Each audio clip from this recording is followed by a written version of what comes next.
Hi friends, welcome to Raju creatives the life of Ongole cattle. ప్రపంచంలో ఎక్కడా లేనిది, ఎప్పుడూ చూడనిది ఒంగోలు జాతి ఎద్దుల బండలాగుడు పోటీలు. మన జాతికి, మన దేశానికి కీర్తి ప్రతిష్టలు తెచ్చినటువంటి వృషభరాజముల యొక్క శక్తి సామర్థ్యాల ప్రదర్శన పోటీ ఈ బండలాగుడు పోటీలు.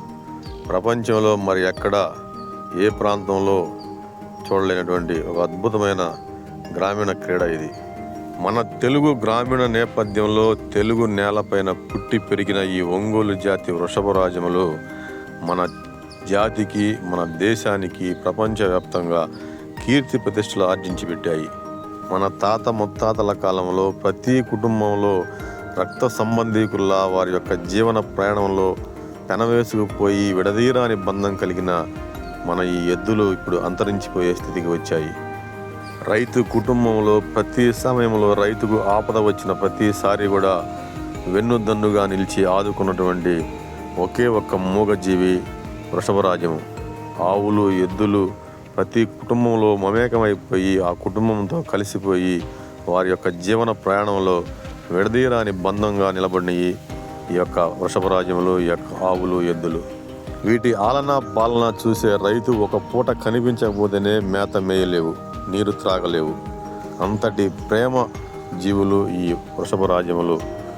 మన ఆవులు, ఎద్దులు గ్రామీణ నేపథ్యం నుంచి చెరిగిపోతున్నాయి, దూరం అయిపోతున్నాయి, అంతరించిపోతున్నాయి. ఒకే ఒక క్రీడ, ఒంగోలు జాతి వృషభరాజముల బల ప్రదర్శన అనే యొక్క క్రీడ మాత్రమే ఇప్పటికీ అవి నిలబడటానికి కారణంగా కనిపిస్తూ ఉంది. పేరు కోసం కావచ్చు, డబ్బు కోసం కావచ్చు, ప్రేమతో కావచ్చు, ఇప్పటికీ వాటిని పెంచడానికి కారణం ఈ యొక్క ప్రదర్శన. వ్యవసాయం చేసే ఎద్దులు కూడా కనుమరుగైపోయి, వ్యవసాయంలో ఎద్దులతో చేసే సేద్యం కనుమరుగైపోతున్న ఈ రోజుల్లో ఈ వృషభరాజములు కనిపిస్తున్నాయి అంటే ఈ ఒక్క క్రీడ మాత్రమే అని చెప్పుకోవాలి. ఫ్రెండ్స్, ఈ మధ్య కాలంలో విజయదశమికి బ్రహ్మంగారి మఠం దగ్గర కడప జిల్లాలో జరిగిన ఒక ప్రదర్శన నన్ను ఆకర్షించింది. ఈ ప్రదర్శనలో పాల్గొన్న ప్రతి జత కూడా వాటి యొక్క శక్తి సామర్థ్యాల మేరకు మంచి స్కోర్ను అందించాయి. మీరు క్షుణ్ణంగా పరిశీలిస్తే బ్రహ్మంగారి మఠం కొత్తపల్లి గ్రామంలో జరిగిన ఈ ప్రదర్శనలో మొదటి బహుమతి నుంచి చివరి బహుమతి వరకు వాటి యొక్క స్కోర్ను గమనిస్తే ప్రతి జతకు మధ్య 10 అడుగులు 20 అడుగుల వ్యత్యాసం. టోటల్గా ఫస్ట్ ప్రైజ్ నుంచి లాస్ట్ ప్రైజ్ వరకు చూసుకుంటే కేవలం 100 అడుగులు మాత్రమే. ఇలాంటి అద్భుతమైన ప్రదర్శన జరగాలి, ఇలాంటి ప్రదర్శనలే జరగాలి. ఇలాంటి ప్రదర్శనలు ఆరోగ్యవంతమైన పోటీనిస్తాయి. ఇలాంటి ప్రదర్శన జరిగినప్పుడు చూసే అభిమానులకు ఎంతో సంతోషాన్ని ఇస్తుంది. ఈ ప్రదర్శనలో ప్రతి జత యొక్క స్కోర్ని గమనిస్తే అద్భుతమైన స్కోర్ని చేశాయి. ప్రతి జతకు వ్యత్యాసం కేవలం 10-20 అడుగులు మాత్రమే. సో అలాని చెప్పుకుంటే విజయానికి పరాజయానికి మధ్య 1 అడుగు మాత్రం కూడా ఉంటుంది. కానీ ఈ ప్రదర్శనలో ప్రతి ఒక్క జత చేసిన స్కోరు అద్భుతమైన స్కోర్ చేశాయి. ఇలాంటి ప్రదర్శన జరిగినప్పుడే ఎద్దులను పెంచి పోషించే రైతులకు ఎంతో నమ్మకం, విశ్వాసము, వాటిని పెంచాలన్న అభిలాష, ఆ విజయం కోసం పోరాడాలనే తపన వస్తుంది. అలాగే చూసే పశు ప్రేమికులు, అభిమానులకు కూడా ఇలాంటి ప్రదర్శన జరిగినప్పుడే ఎంతో సంతోషంగా ఆ ప్రదర్శన గుండెల నిండా ఒక మరుపురాని జ్ఞాపకంగా మిగిలిపోతుంది. ప్రతి ఒక్క జత, ప్రతి ఒక్క ఎద్దులు, ప్రతి ఒక్క రైతు కూడా ఒకే విధమైన తర్ఫీదు, ఒకే విధమైన శిక్షణ, ఒకే విధమైన శ్రమ ఉంటుంది. కాకపోతే వారు పెంచి పోషించే విధానంలో, కొంచెం ఆహారం అందించే విధానంలో మార్పులు, సారథుల యొక్క శిక్షణలో కొద్ది మార్పులు ఉండవచ్చు. కానీ ప్రతి ఒక్క వృషభరాజము కూడా తన శక్తి సామర్థ్యాల మేరకు ఆ బండలను లాగే ప్రదర్శనలో శిక్షణ అలాగే పొందుతుంది. కాబట్టి ప్రతి ఒక్క ప్రదర్శనలో కూడా ఇలాంటి పోటీ ఉన్నప్పుడు పెంచి పోషించిన రైతుకు సంతృప్తి మిగులుతుంది. అలాగే పోటీలు నిర్వహించే కమిటీ నిర్వాహకులు కూడా ప్రదర్శనకి ఇచ్చే బహుమతులు కూడా వ్యత్యాసం ఎక్కువ లేకుండా ఉంటే ఆ యొక్క జతను పెంచే రైతుకి సంతోషం మిగులుతుంది. ఇక నుంచి నా ఆధ్వర్యంలో, అంటే నేను నా ప్రమేయంతో జరిగే ప్రదర్శనలో ఖచ్చితంగా ప్రతి ఒక్క ప్రైజు కూడా వ్యత్యాసం చాలా తక్కువగా, ఒక 10,000 మాత్రమే తక్కువగా ఉండేలా చూడాలనుకుంటున్నాను. ఎంతోమంది పెద్దలు, గౌరవనీయులు ఎన్నో ప్రదర్శనల్లో నా యొక్క సలహా సంప్రదింపులు తీసుకొని, నా యొక్క ప్రమేయాన్ని తీసుకొని, నా యొక్క చొరవను తీసుకొని నన్ను సంప్రదిస్తూ ప్రదర్శన నిర్వహించే పోటీలు చాలా ఉన్నాయి. అలాంటి ప్రదర్శనలో ఖచ్చితంగా రాబోయే ప్రదర్శనలో మొదటి బహుమతి నుంచి చివరి బహుమతి వరకు వ్యత్యాసం చాలా తక్కువగా ఉండేలా చూడాలనుకుంటున్నాను. ఎందుకంటే ప్రతి ఒక్క జత, ప్రతి ఒక్క రైతు కృషి కష్టం ఒకేలా ఉంటుంది. నా యొక్క ప్రమేయాన్ని స్వీకరించే కమిటీల వరకు హృదయపూర్వక ధన్యవాదాలు తెలియజేసుకుంటున్నాను. అలాగే నా ప్రమేయంలో జరిగిన ప్రదర్శనలన్నీ కూడా మీరు గమనించండి. బేస్తవారపేట కానీ, దర్శి కానీ, త్రిపురాంతకం కానీ, గొబ్బూరు కానీ, ఇలా ఎన్నో ప్రదర్శనల్లో, నికరంపల్లి కానీ, ఇలా ఎన్నో ప్రదర్శనల్లో ఈ యొక్క బహుమతి మధ్య వ్యత్యాసం తక్కువ ఉండడానికే నేను చూశాను. సో అదే యొక్క స్ఫూర్తిని, అదే విధానాన్ని కొనసాగించాలనుకుంటున్నాను. రాబోయే ప్రదర్శనలో నాకు సంబంధించి నా ప్రమేయం ఉన్న ప్రదర్శనలో మొదటి బహుమతికి, ద్వితీయ బహుమతికి కూడా ఒక 10,000 మాత్రమే డిఫరెన్స్ ఉండేలా ఉండాలని నేను కోరుకుంటున్నాను.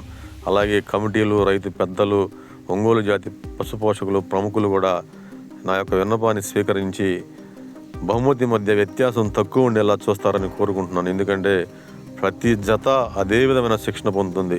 అలాగే ప్రతి రైతు కూడా ఒకే శ్రమ ఉంటుంది. ప్రతి రైతు కష్టం కూడా ఒకేలా ఉంటుంది. వాటికి అందించే ఆహారము, శ్రమ, సారథ్యము, వాటికి అయ్యే ఖర్చు, అలాగే వృషభరాజములు కూడా వాటి యొక్క శక్తి సామర్థ్యాల కృషి కూడా ఒకే విధంగా ఉంటుంది.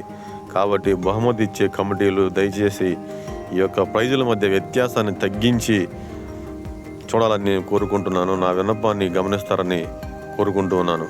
ఇక్కడ చూడండి, ఈ ప్రదర్శనలో జరిగిన పోటీ మధ్య వ్యత్యాసం ఎలా ఉందో చూడండి. నేను స్కోర్ కూడా ఇచ్చాను ఇక్కడ ప్రతి జతకు మధ్య. కాబట్టి ఒంగోలు జాతి పశుపోషకులు, పెద్దలు, కమిటీ నిర్వాహకులు దయచేసి బహుమతుల మధ్య వ్యత్యాసాన్ని తగ్గించండి. నా యొక్క వ్యక్తిగత విన్నపం ఇది. ఈ వ్యత్యాసాన్ని తగ్గించడం వల్ల పోటీదారులు, పశు పోషకులు మరింత సంతోషంగా, మరింత ఉత్సాహంగా ఈ యొక్క ఎద్దులను పెంచి పోషించడానికి ముందుకు వస్తారు. అలాగే వారిలో నిరాశ, నిస్పృహ తగ్గి ఎద్దులను పెంచి పోషించాలి, పోటీలో రాణించాలి, మనం కూడా ప్రదర్శనలో పాల్గొనాలనే ఒక ఆలోచన, ఉత్సాహం వస్తుంది. అంతేగాని ఏదో ఒక జత ఫస్ట్ ప్రైజ్ వస్తుందని ముందే తెలిసినప్పుడు మిగిలిన వారు నిరాశతోటి ఆగిపోతూ ఉంటారు. అలా కాకుండా ప్రతి ప్రదర్శనలో కూడా ఒక పోటీ అనేది సుహృద్భావ వాతావరణం ఉండాలని కోరుకుంటున్నాను. నా ప్రమేయంతో జరిగిన ప్రదర్శనలో బహుమతులు కూడా నేను 9, 10 ప్రైజుల వరకు కూడా ప్రకటించడం జరిగింది. సో నా యొక్క విన్నపాన్ని స్వీకరించిన కమిటీ పెద్దలు కూడా అలాగే వారు నా ప్రతిపాదనకు ఒప్పుకొని అలాగే నిర్వహించారు. గతంలో జరిగిన ప్రదర్శనలో, రాబోయే ప్రదర్శనలో కూడా బహుమతుల సంఖ్య పెంచి అవసరమైతే 11, 12 బహుమతులను పెట్టి అలాగే వ్యత్యాసాన్ని తగ్గించడం వల్ల రైతుల్లో ఒక సంతోషము, సంతృప్తి, ఉత్సాహం ఉంటుంది. దీనివల్ల వృషభరాజములు పెంచే రైతులు పెరుగుతారు. దీనివల్ల జాతి అంతరించిపోకుండా నిలబడగలుగుతుంది. రాబోయే కాలంలో ఒంగోలు జాతి వృషభరాజములు ఎలా ఉంటాయంటే ఫోటోల్లో, వీడియోలో చూసుకునే పరిస్థితి రాకుండా ప్రతి గ్రామంలో కనీసం ఒక జత ఎద్దులు కనిపించాలనే సుహృద్భావ ఆలోచనతోటి నా యొక్క విన్నపాన్ని మీకు తెలియజేస్తున్నాను. రాబోయే ప్రదర్శనల్లో ఇలాంటి ప్రదర్శనలో ఉత్తమమైనటువంటి పోటీ జరగాలని కోరుకుంటున్నాను. ఏదో ఒక జత మొదటి బహుమతి, ఏదో ఒక జత రెండవ బహుమతి, ఏదో ఒక జత మూడవ బహుమతి వస్తుందని ముందే తెలిసినప్పుడు ఆ ప్రదర్శన నిర్వీర్యం అవుతుంది. ఆ ప్రదర్శన నీరుగారిపోతుంది. ఆ ప్రదర్శనలో ఉత్సాహం ఉండదు. కాబట్టి ప్రతి ఒక్క ప్రదర్శనకి సాధ్యమైనంత బహుమతులు ఎక్కువ పెంచి వ్యత్యాసాన్ని తగ్గించడం వల్ల రైతుల యొక్క ఆనందం, ఉత్సాహంతో ప్రదర్శనలో పాల్గొంటారని నేను ఆశిస్తూ ఉన్నాను. ఫ్రెండ్స్, ఈ వీడియో, ఈ పాయింట్ నచ్చిన వారు లైక్స్ ఇవ్వండి, అందరికీ షేర్ చేయండి, సబ్స్క్రైబ్ చేసుకోండి. Raju creatives, the life of Ongole cattle. జై హింద్.